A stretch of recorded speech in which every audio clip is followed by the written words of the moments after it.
Hold up. Wait a minute.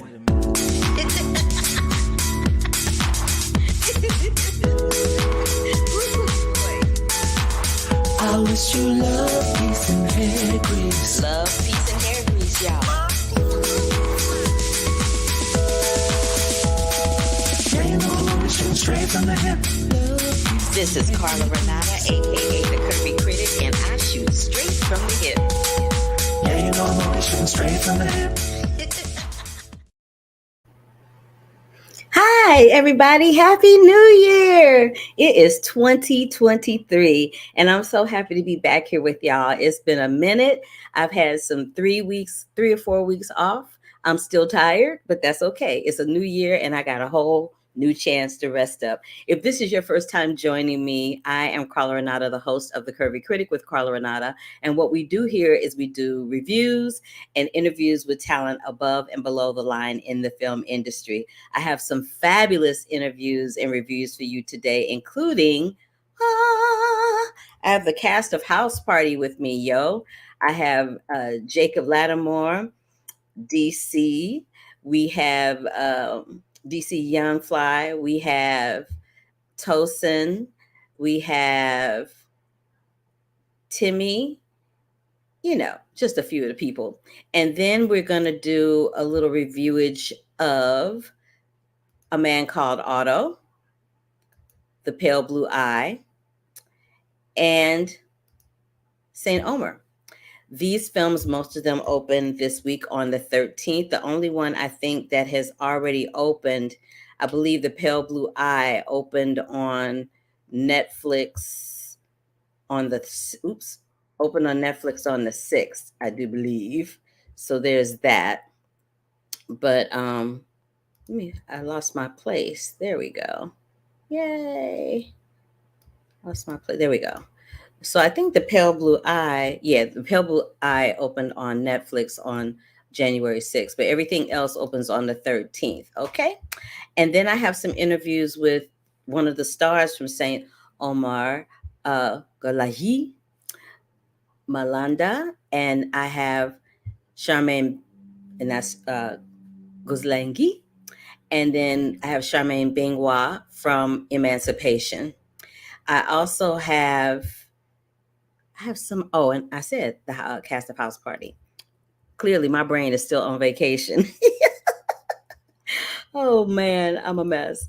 But thank you for joining me, you guys. I really, really do appreciate it. I got a new hairstyle going on. I foregone my curly hair for a minute. I just need to switch it up for a little bit. All right, so let's get on into it. Oh, and before I start with the reviews and the interviews, I always tell y'all what I did the week before, right? So this past week, I went to the premiere and screening of Black Mafia Family, a show that is on Stars. That stars one of my girls right there, McCole Brianna White. She plays the mom on that series. Russell Hornsby stars in that series, and it's a really, really great show. I love it very much. And y'all know I don't review TV shows, but I will support my friends that are on TV shows and tell you what there is to watch. I also went to this, it wasn't a screening, it was more of a conversation between these three directors,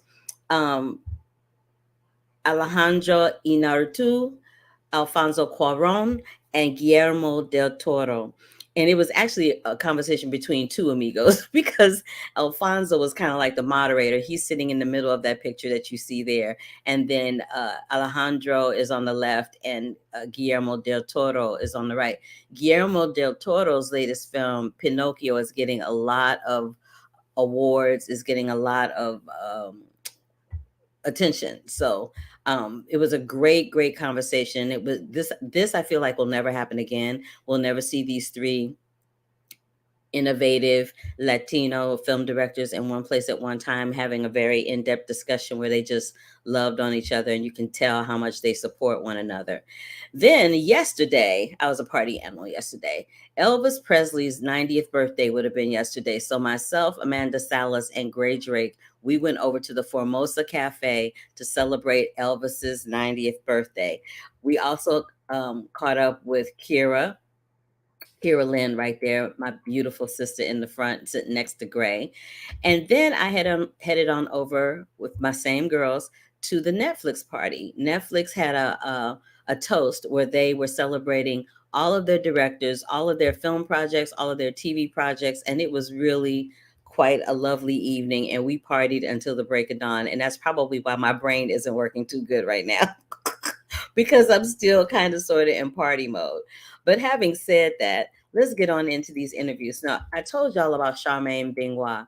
Charmaine Bingwa has a very, very small role where she plays Will Smith's wife in the Apple TV movie Emancipation. Emancipation, I thought, was going to get a little bit more attention than it did this award season, but I guess people still feel some kind of way about the infamous incident that happened this time last year, which shall remain nameless. But that doesn't mean that we can't give Charmaine Bingwa her flowers and give her some attention and talk to her about the film. So without further ado, this is my interview with Miss Charmaine Bingwa, one of the stars of Apple TV Plus's Emancipation. How did you go from majoring in music and commerce to finding your way to Will Smith and Antoine Fuqua for Emancipation? It's been a trip. It's been a journey. And even before that, I was in like corporate land, and then I had like a sort of fork in the road moment where I had to choose, and I was like, no, I'm going to just throw caution to the wind and go get a music degree because that's what I want to do and see what happens then. And I had this amazing year when I was doing it. For 1 year, I just felt like I just sang and did yoga all year, and it was like the best year of my life looking back now. Like, it was so great. But I had 2 electives to do to complete my music degree, and one of them I chose acting just by chance, and something clicked, and I was like, I think this is what I'm meant to do. Now, with your music degree, were you doing instrumental music or were you singing? I was singing. Yeah. Oh, wow. Okay. All right. Which And I really do not use right now as well. nothing that you're using right now. Nothing. Yeah. How did you feel when you first found, because growing up in Australia, I doubt that you knew little about Whipped Peter. So when you found out about him and his story, how did you feel about that? And how exciting was it for you to be able to be part of telling his story? Well, strangely, I did a play called Doubt in Australia, and I came across his photo in my preparation for then. That was, 100 years later, but it's still, that's the thing with slavery. It has such long roots in terms of its impact. So I remember seeing the picture and being really struck by it. And it wasn't the trauma I saw in the picture, it was his dignity, because there's such like spirit in the way that he's posing and such strength. So that was when I first saw it. And then when the script came to me that explained his journey more, I was all in. I didn't know the story, and I think it's just remarkable. Like, the script moved me to tears. So was there any source material on Dodian at all for you to pull from? There wasn't a ton. We knew she existed, and the terrible fact of those times is that your name's on a list of paper. That's you were treated like property, to be traded, to be mortgaged, to be sold. So that's all we knew about her. So I had a beautiful process of filling in the blanks. One of the things I did was I listened to loads of enslaved narratives because I wanted to hear the stories told like by the people, and they were heartbreaking. I remember listening to at least 120 hours of enslaved narratives, and you'd hear stories of when a child would be sold, the mother would die within a week, or just all sorts of harrowing things. So I tried to make her this beautiful tapestry of all those brave women's stories that I heard. Wow, that's amazing that you did that, because you played her. We only see you for like a little teeny bit, but you make such an impact with that. It's kind of like the impact you made with your role in Doubt, right? That role is a very, very small role, but if someone is really gifted, they can make a huge tsunami of an impact with it. And that's pretty much what you did here in Emancipation. I'm so looking forward to what you tackle next. Speaking of which, you've worked with some huge heavy hitters at this point, including meeting John Patrick Shanley, who wrote Doubt. Who's on your hit list next? Ooh, Oh, that's a good question. It's hard because I've been spoiled relatively early in my career. There's been Christine Baranski to Will Smith. Um, I'm a huge fan of Viola. She's got to be on the list somewhere. Viola, and I'm a big Jessica Chastain fan as well. So I'd love to work with either of those two. I love both of them so much. Majors, actually. He What'd you seems say, like baby? Jonathan Majors as well. He seems like a force, and I like the way he's, really impacting Hollywood in his own particular way. I could see that. I could see all of that for you. And you mentioned Christine Baranski.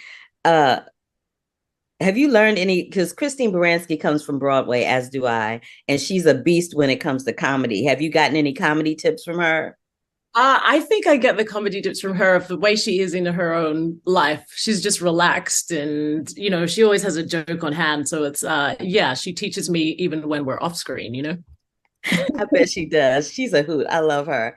And last but not least, I know you have or had a podcast called the Burned Photo Podcast. Can you tell me a little bit about that?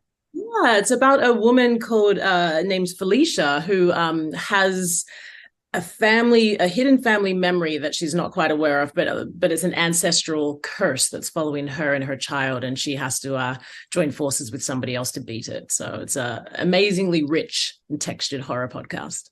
And where can people find it? You can find that on anywhere you get your podcast, Spotify, Apple. It's around. It's by an amazing company called Q Code who do great stuff. You see how I did that? You see how I brought it all the way around at the end to help you promote baby. something else that you're doing?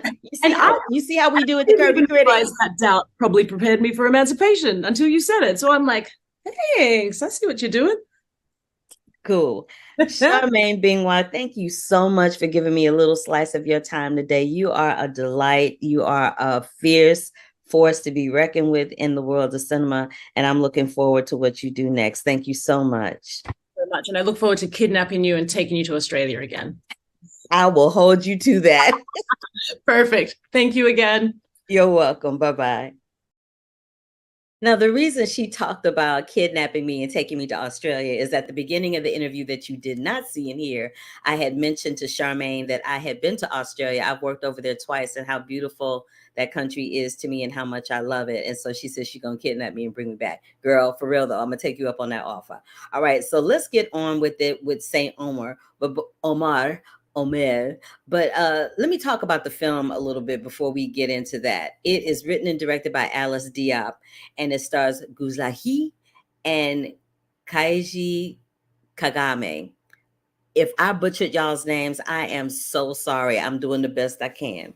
But it follows Rama, who's played by Kaiji, a novelist who attends the trial of Lawrence Coley at the St. Omar Criminal Court to use her story to write a modern-day adaptation of the ancient myth of Medea. But things don't go as expected. Let me tell y'all something. This was a very nice surprise for me cinematically. I didn't know what to expect. I know that the film had been making the rounds to all of the film festivals throughout the year of 2022. I know it's nominated for a couple of Film Independent Spirit Awards. And so it was in my queue for the Spirit Awards to vote on. And I watched it.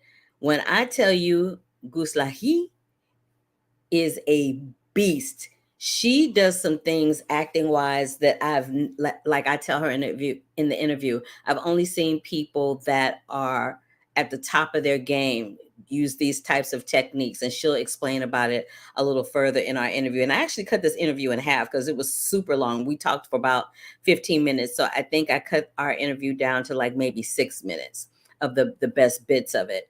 But that film is bananas. The woman that she plays that's on trial, this is a true story. This really happened. This woman is currently imprisoned and she gets out in 30 days. So there's that.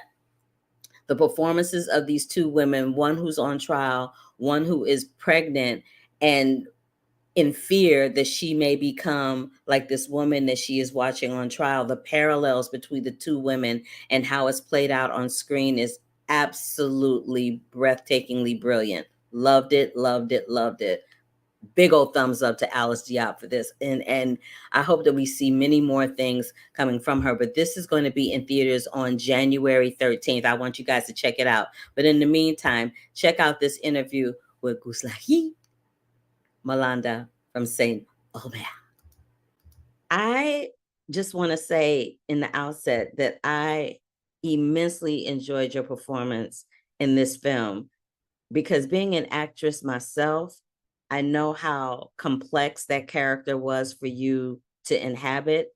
And I'm just curious as to what your process was to craft Lawrence, because she shows very little emotion until one specific moment in the film.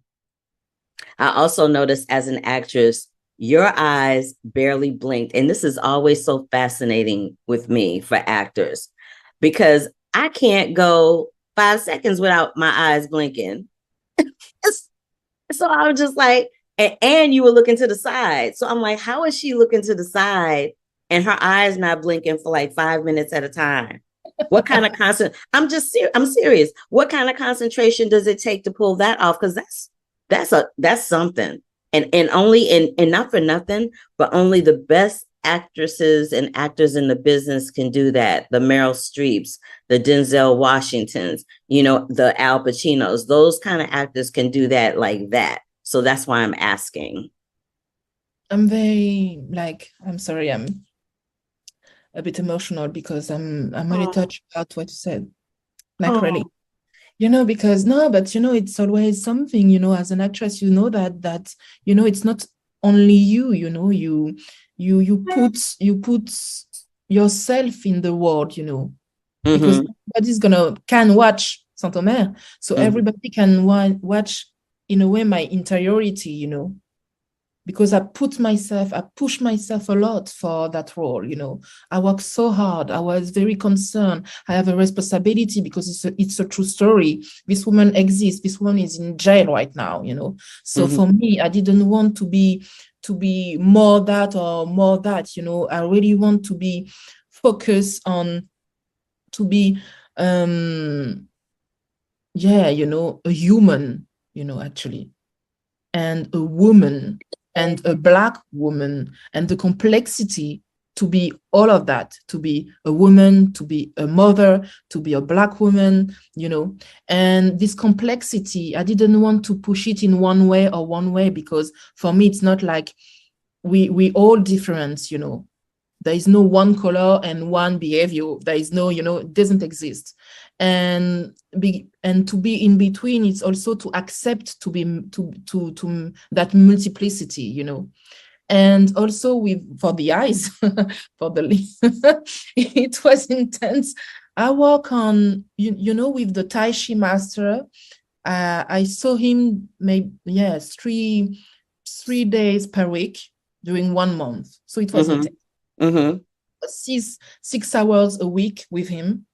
And all the work sessions were about the breath only, and breathing is living, So I was focused on the breath, and when you focus yourself on the breath, a lot of things happen, but you are present, truly, intensively present, and it was it's a kind of meditation, I work on meditation, So when you are focused on your breath, nothing exists.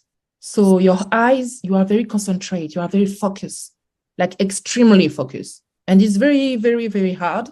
But when you succeed, as I do in Saint Omer, you are like Buddha. You don't move. You are like a yogi, actually, a bit. And I think for actresses and actors, sometimes it looks like to be a yogi, to be an actress or an actor, because you have to concentrate, you have to be focused, you have to be here, you have to be present, you have to be present. And to be present, it's so difficult, because it's not just about breathing, it's not just about talking, it's not just about, moving your body. It's not that. The presence, to be present, is to be yourself, in one moment, and so, my God, it took her life. I'm just curious to know how you went from being an independent art curator to becoming an actress. It's not a stretch, but it kind of is. You know what I mean? I was always an actress, during all that time, but I didn't want to play a cliche. To play a cliche is not my job. I'm an actress, So I'm not a cliche, I'm an actress. So I said no to every cliche things during 7 years. But now you don't have to wait so much time to watch me again. So it's fine. Well, I'm gonna need you to be in a comedy next. I want to see what you can do with something that's funny. I know what you can do with something dramatic. I need to see you do something funny. No, it's not so funny, but I'm a doll actually. I'm how do you say it? A Barbie, like I'm a black sexy doll, Black sexy dolls can be funny, honey. Yeah, it was very funny. I'm gonna need you to embrace some comedy on that wonderful artistic side of yours. I need to see that beautiful smile. Well, thank you so much for your time today. Oh my goodness, I enjoyed talking to you so very much. Me too. Cool. Thank you so much for your words. Oh, of course. I'm the curvy critic. I shoot straight from the hip. That's what I do. Bye. Bye.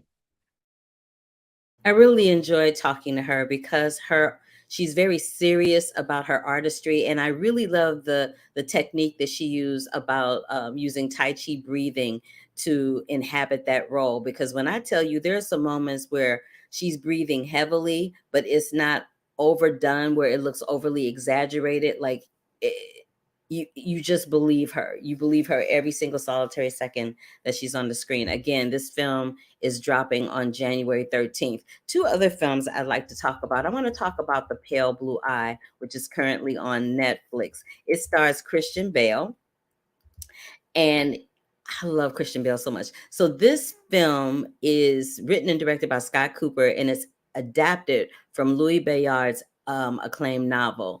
It deals with a world-weary detective who's been hired to investigate the murder of a West Point cadet. Stymied by the cadet's code of silence, he enlists one of their own to help unravel the case, a young man the world would come to know as Edgar Allan Poe. Now, if that name, Edgar Allan Poe, sounds familiar to you, Edgar Allan Poe is one of the 20th century's most prolific poets. He's known for his most famous poem is called The Raven. And his stuff generally is just kind of dark. His poems are really, really, really, really dark and really intense. But this is kind of like The Pale Blue Eye is kind of like an origin story for Edgar Allan Poe. It's beautifully acted, it's beautifully shot. It's a work of fiction, so it's not like this avant-garde biography version of Edgar Allan Poe.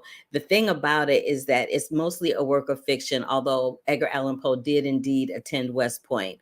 And I talked about the origin story. This film is very grisly because, hearts and organs and things are being removed. There's this one scene in particular, Christian Bale is at an autopsy and he bends these fingers back, and the clicking of these fingers bending back. Oh, girl, child, I can't take it. Anyway, it's very grisly, it's really grim, but it is surprisingly moving. And you'll have to watch it on Netflix to find out what I mean. Because if I tell you, then I'd be giving away the plot of the film. And I don't necessarily like doing that here. But I really want you guys to check that out. It's called The Pale Blue Eye, and it stars Christian Bale. I love me some. Baby, Christian Bale could say the phone book, and I would go see him in a movie. I just love him. I think he's great.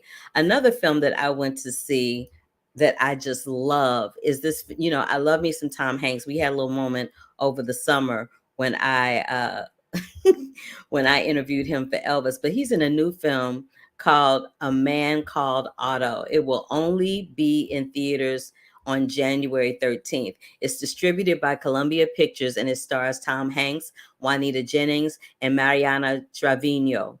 And Otto is a kind of grumpy man who's kind of given up on life following the loss of his wife and wants to end it all. And when I tell you he wants to end it all, baby, he does everything he can to try to end it all with little to no success. That part of the film, you wouldn't think that would be funny, but it's actually kind of comical. The fact that he keeps trying to off himself, and every time he does, something crazy stops him from doing it. But when a young Latino family moves in across the street, he meets his match in a quick-witted Marisol, who's played by Mariana Trevino, leading to a friendship that will turn his world around. And this is the lesson in this film. You know, COVID has proven that everybody has some kind of issue that they're going through in life, right? Everybody has this thing that they have to deal with in life. And when you lose somebody that's close to you, a mother, a father, a sister, a brother, a grandparent, a cousin, depending on how close you were to those people, and even if you weren't close to them, their presence leaves a huge void in your life, ginormous void in your life, to the point where you don't know if you can go on, you don't know if you want to go on, and nothing or anyone seems to bring you any joy, love, or light. But this is what Marisol does for Otto. It also deals with, like I said, the different forms of grief and how it takes on in a person. And how when you lose someone you love, how that loss can affect your present and your future. How that loss can affect your present and your future. It has like a Scroogey kind of quality to it, which is kind of cool. But it also deals with some very real issues like elderly abuse from HOAs or corporate companies who take advantage of elderly people, knowing that they don't know any better, getting them to sign documents that they know they shouldn't be signing, and they make them do it and threaten them and try to take their rights away, which is never good, especially when someone has spent their life savings trying to own property only to have a corporation try to get it back from you because they want to build a mall or something. So it slightly deals with that issue, but it's an issue that needs to be dealt with nonetheless. But it also, at the that comes from Marisol and her family toward Otto, because Otto was just in a bad place. Even the cat, there's even a cat that takes empathy on Otto, who I believe probably was his wife trying to keep him safe. But it's it's a surprisingly heartwarming film. You'll really love it. You know, what is there not to love about Tom Hanks? Like, how can you hate on Tom Hanks in a movie? To me, it's just impossible. So, A Man Called Otto, being distributed by Columbia Pictures in theaters on January 13th. Let me see. I think that was all of the movies that I wanted to talk about. Let me just double check before I say anything.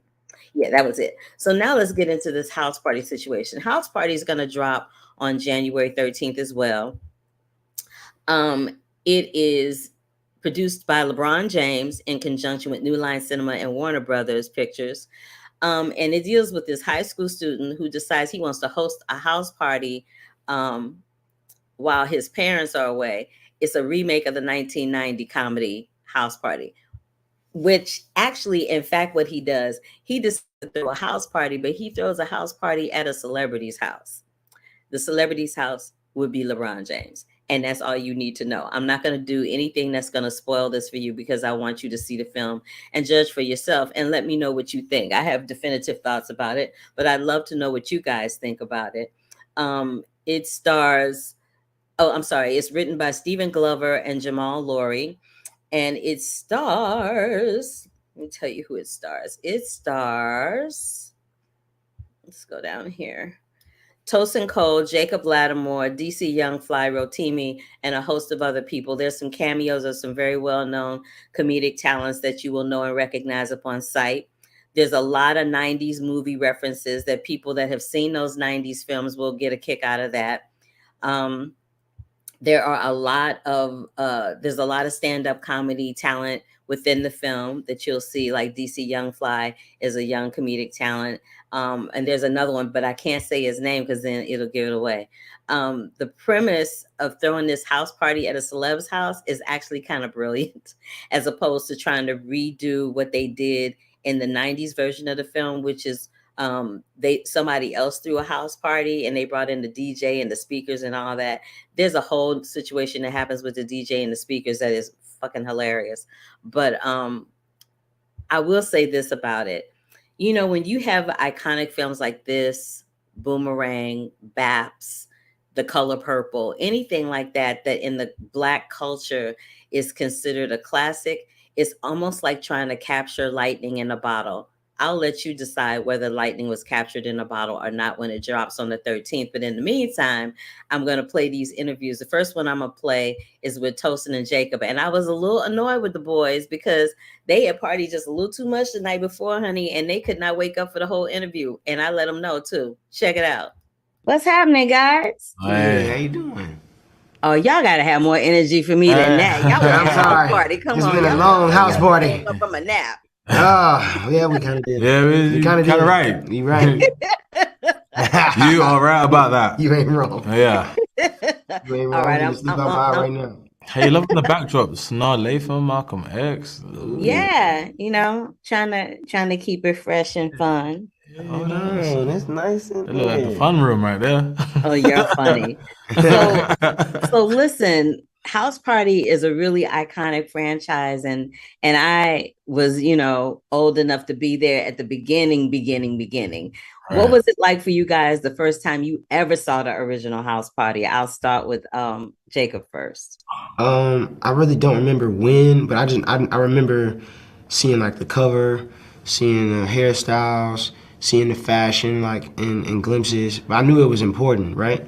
But I just knew it was there. Like it was like House Party. You knew that you seen the dance happen.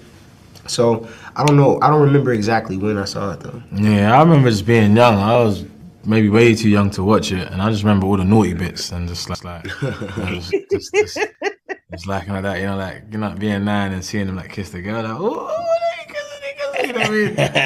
I think everybody acts like that the first time they see people kissing. You know what I mean? Yeah, you know. We think we're not supposed to see that. We think we done seen something special. Yeah, you know, like I'm with my cousin, I'm trying to play it cool because I don't want him to tell me to get out of the room and that, so I'm just acting like it's nothing. I'm like, you know what I mean? But yeah, I do know what you mean. I do know what you mean. And Jacob, clearly Variety got it right when they said a few years back that you were going to be an exciting breakout star, which you have actually turned out to be. And Tosin, how you go from like Star Wars to LeBron, bruh? Hey man, just taking every day at a time. Keeping God first. Drinking water, minding my business. He said, minding my business. Yeah. Speaking of LeBron, how excited were you guys to be able to be in a film that he's producing and actually having some scenes with him? Yeah, you know what? It was like it's surreal, isn't it? I tried to play it so cool. Then when he came, it just went out the window. Like I was just like, damn. He don't smile much. Yeah, he wasn't smiling that much, at least on set. He was just very. Yeah. We like, hey, you want to rehearse some lines? He's like, No. okay. All right, bro. It was hilarious. Yeah. What about, oh, y'all are funny, but what about that scene, the one where you going one-on-one against him? Yeah. Like how long did it take y'all to shoot that? Hey, it was like about 4 hours. 4 or 5 hours. Yeah, it was like late. And I remember like they had to go. They had to go, and it was on a tight schedule. And he was up and out here, but no, it was fun, man. It was fun, obviously, to play with LeBron. You know, I got to say I play basketball. LeBron, it was like a, you know, it's like a, you know, I can take that. But yeah, it was a great time. They give You that. got Joe. I cannot with you. I did give him food. Ask him. I mean, I seen it. You seen it? Yeah, ask him. Okay, I will. If I ever see him, I will. But you know, the likelihood of that happening. Hey, you never know. Anything's He possible. probably wouldn't tell the truth. Yeah, you know, he wouldn't. I mean, I wouldn't tell the truth. How did you guys work on your chemistry together to be best friends? We met prior, like randomly, even before like House Party even came about for like So I met him in Chicago. He was filming The Shy. I was filming 61st Street in Chicago. So we met. We had dinner. Like we chilled. We hanged out. Had a couple of drinks or whatever. So we already had a rapport already. Yeah. So when Jacob got the call to come and join the cast, it was like, oh yeah, I remember Jacob. Yo, he's cool. Da, da, da, da, da. And then we had one day of rehearsal, and then we just picked up and we left off and we met in Chicago. Yeah. And then we just kept on building it from there. So we just kept on going. Yeah, it was autopilot. And we were filming during COVID, so you really the bump was tight. So it's like you with who you with. Yeah, you know. And we just kept on hanging out. Like we just kept on hanging out. What you doing today? Like, nothing. You got a day off? Alright, cool. Let's go do this and we go do that. We go hang out and go dinner and stuff like that. Yeah, so we was just chilling. All our birthdays was falling into the shooting schedule, so it was dope. It must be nice to be on the other side of that now, right? Yeah. It was kind of crazy because it's like it was so strict because we'd be like dancing, people might be kissing, and it's like, and cut, put your mask back on. I'm like, bro, do you really think we're gonna be in the mood from COVID when we've been like doing the scene for like 10 minutes? Not a chance. You know what I mean? But yeah, tested every day. Every day, every day. It's tragic, man. So that's what's up. But I think that's my time, y'all. And I'm gonna need y'all to get a Red Bull, get a coffee, get some water, get it up, get it up. Come on now. Oh, what? Are we like mad? Like? Yeah, we mad. We mad. All right. All right. Talk to you later. I had to tell him because, I love my brothers, but I'm like, I'm going to need y'all to give me a little more energy. We talking about house party. The operative word in the sentence being what? Party. But I love them just the same. All right, just to close the show out, I talked to DC Young Fly and Rotimi, and they made up for what their brothers didn't have. Here we go. Starting a party. You been want to do that all day. I've been wanting to do that all day. Oh, y'all are funny. So, you guys, I'm just curious to know, when was the first time you saw the original house party? About 10. Ooh, yeah, about 10, 11. Yeah. About 10, 11. And I didn't quite understand what was going on. I just knew that they was having a house party. And then when I got older, I was like, I couldn't believe that I was watching all these greats at one time. Early, too, in their career. This is a real classic. I feel like it's a lot of classics that we got as a culture that we don't put on the pedestal like that. Yeah. The House Party is definitely one of those classic movies that we got. Yeah. And for us, it's cool because the success of what we do is only going to shine light back to the original. You know, more people are going to go rewatch the original. New people are going to discover the original. So it just works for everybody. It really does. And you're right. It is a classic. It's culture classic for us. Like Boomerang is like Baps. You know what I mean? It's one of those culture classic films. Rotimi, I know you worked with Eddie Murphy in the Second Coming to America. What kind of comedy chops or comedy advice or comedy jewels did you grab from him when you worked with him that helped you with House Party? Now, Eddie's one of them people you just got to watch. His professionalism, and his timing is crazy, So his timing, his professionalism, and just how free he is. So, like, there would be takes that he'll just go off in 5 different variations like this, So that taught me just to be free, to take chances, You can't look crazy, so it's more so just do what you need to do and just be really, really confident in the choices you make. And watching him do that, watching Arsenio do that, watching Wesley Snipes do that, it was just like, these people are different, This is what they do. So if you want to establish that and like hone in on that, follow that blueprint. Absolutely. And speaking of crazy, DC Young Fly, baby. Hey, you know me. Ooh, you are hilarious. Thank you. And I couldn't help but think that you really brought that vibe that Martin Lawrence brought from the original. You brought that to this one, And I noticed that in the first one as well as this one, there's a lot of stand-up comedians that are used, or people that come from a comedy background. How do you feel, falling into that lineage? Because Martin did it first, and now you're doing it, and you did it well. Oh, thank you. I take that, but I just got chills when you said that. Because, man, first of all, I gotta give honor to God, for allowing me to have the talent that He gifted me with. And Martin is one of my favorite sitcom actors of all times, and for me to even be following his footsteps, to be the next one to do it right after him, just let me know like I'm on the right path, I'm on the right journey. And I went and watched to see his mechanisms and how he acted and how he moved, and I was like, all right, that was in 1996. What would his grandson be like, or the 2023 version to be like, you know what I mean? And Kyle Maddock, man, one of the greatest directors out there, he kind of directed me into exactly what we needed, and that's why it portrayed on camera the way it did. So it was just an honor to even have that role. I'm glad because I had fun watching you. Thank you. I hollered. All I'm gonna say is koala. That's all I'm gonna say. Thank you. I'm Oh, for nobody. I'm just gonna say koala. That's all they need to know. But in closing it out, Rotimi, if you had to sing a tagline to market this house party to the audiences out there that's gonna be watching it, what would it be? Baby, baby, yeah. That's all you need to know. Hey! We gotta start our own house party. You gotta do that dance again. You gotta do that dance again. There you go. Y'all were delightful. I had so much fun talking to you. Congratulations on the film. And I look forward to talking to y'all next time. Thank you, beautiful. Thank you. All right. Peace. All right. Now, you see what I mean about energy? Their energy was crack-a-lacking. That's what I'm talking about. Thank you, DC Youngfly. Thank you, Rotimi.